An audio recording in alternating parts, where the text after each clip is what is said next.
BJP की केंद्र सरकार से हमारे बच्चों को रोजगार दिए नहीं जा रहे। पाकिस्तान से लोगों को लाके उनके बच्चों को रोजगार देना चाहते हैं। हमारे लोगों के पास तो घर नहीं है, लेकिन बीजेपी वाले पाकिस्तान से लोगों को लाके उन्हें भारत में बसाना चाहते हैं, उनको घर देना चाहते हैं। सरकारी पैसा हमारे परिवार और देश के विकास पे खर्च होना चाहिए, वो पैसा पाकिस्तानियों को भारत में बसाने पे खर्च किया जाएगा। जैसे ही भारत के दरवाजे खुलेंगे, इन 3 देशों से भारी भीड़ हमारे भारत में आ जाएगी। बीजेपी वाले अपने घर में बसाएंगे क्या इनको? इनके अपने घर में रखेंगे क्या इनको? बीजेपी वाले देंगे क्या इनको रोजगार? कौन देगा इनको रोजगार? ये पूरा का पूरा खेल वोट बैंक बनाने की गंदी राजनीति है। ये क्या बदतमीजी है कि बांग्लादेश के, पाकिस्तान के और अफगानिस्तान के लोगों को हमारे देश में लाके बसाएंगे और उनको हमारे बच्चों के हक के रोजगार उनको देंगे। नमस्कार। कल भाजपा की केंद्र सरकार ने सीए लागू करने का नोटिफिकेशन जारी किया है। 10 साल देश पे राज करने के बाद ऐन चुनाव के पहले इन लोगों को सीए की बात करनी पड़ रही है। अगर 10 साल में कुछ अच्छा काम कर लेते तो शायद आज सीए की जगह अपने कामों पे वोट मांग रहे होते। आज देश के सामने सबसे बड़ी समस्या महंगाई और बेरोजगारी की है। किसी को भी घर चलाना मुश्किल हो रहा है, इतनी ज़्यादा महंगाई हो गई है, कमर तोड़ महंगाई हो रही है। उधर हमारे युवा दर दर की ठोकरें खा रहे हैं रोजगार के लिए, उनके ऊपर डंडे लाठियां बरसाई जा रही हैं। ऐसे में सरकार बेरोजगारी और महंगाई का समाधान ढूंढने की बजाय सीए की बात कर रही है, तो ये बड़े दुख की बात है। ये सीए आखिर है क्या? बीजेपी की केंद्र सरकार का कहना है कि 3 देश, बांग्लादेश, पाकिस्तान और अफगानिस्तान, इन 3 देशों के अल्पसंख्यक जो हैं वो अगर भारत की नागरिकता लेना चाहें तो उन्हें भारत की नागरिकता दे दी जाएगी। इसका मतलब बड़ी संख्या में यहाँ से अल्पसंख्यकों को हमारे देश में लाया जाएगा, उनको रोजगार दिए जाएंगे, उनके लिए घर बनाए जाएंगे, उनको यहाँ बसाया जाएगा। अजीब बात है ना। बीजेपी की केंद्र सरकार से हमारे बच्चों को रोजगार दिए नहीं जा रहे, पाकिस्तान से लोगों को लाके उनके बच्चों को रोजगार देना चाहते हैं।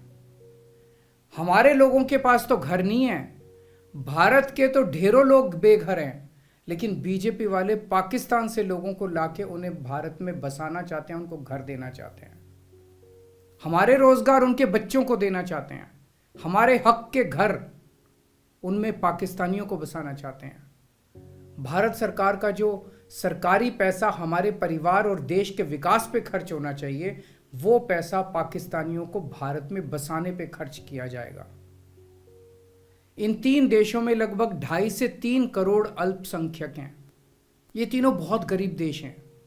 जैसे ही भारत के दरवाजे खुलेंगे, इन 3 देशों से भारी भीड़ हमारे भारत में आ जाएगी। अगर इन 2.5-3 करोड़ में से 1.5 करोड़ लोग भी भारत आ गए तो कौन देगा इनको रोजगार? कहां बसाओगे इनको? बीजेपी वाले अपने घर में बसाएंगे क्या इनको? इनके अपने घर में रखेंगे क्या इनको? बीजेपी वाले देंगे क्या इनको रोजगार? कौन देगा इनको रोजगार? तो प्रश्न उठता है कि बीजेपी ऐसा क्यों कर रही है।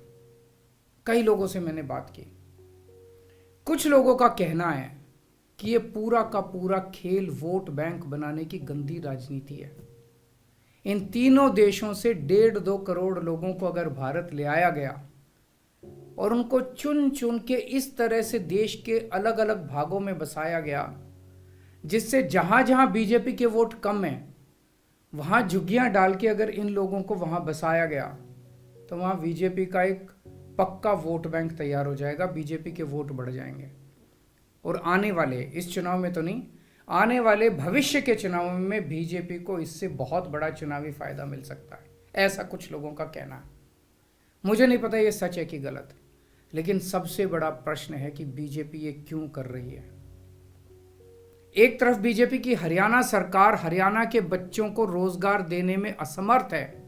रोजगार के लिए हरियाणा सरकार अपने बच्चों को इजराइल भेज रही है। इजराइल में हम सब जानते हैं कि युद्ध चल रहा है, हमारे बच्चों को युद्ध में धकेला जा रहा है। अपने बच्चों को तो रोजगार है नहीं और पाकिस्तानियों को भारत लाके उनके बच्चों को रोजगार देना चाहते हो। मेरी तो ये बात बिल्कुल समझ से परे है। बीजेपी वाले पूरी दुनिया से बिल्कुल उल्टा चल रहे हैं। पूरी दुनिया में कोई भी देश अपने पड़ोसी देशों के गरीबों को अपने घर नहीं लाना चाहता। पड़ोसी देशों के लोगों को अपने देश में आने से रोकने के लिए पूरी दुनिया में हर देश तरह तरह के कानून बनाता है, बॉर्डर पे दीवारें लगाता है, बॉर्डर पे बिजली की तारें लगाई जाती हैं ताकि पड़ोसी देश का कोई भी व्यक्ति हमारे देश के अंदर ना आ सके।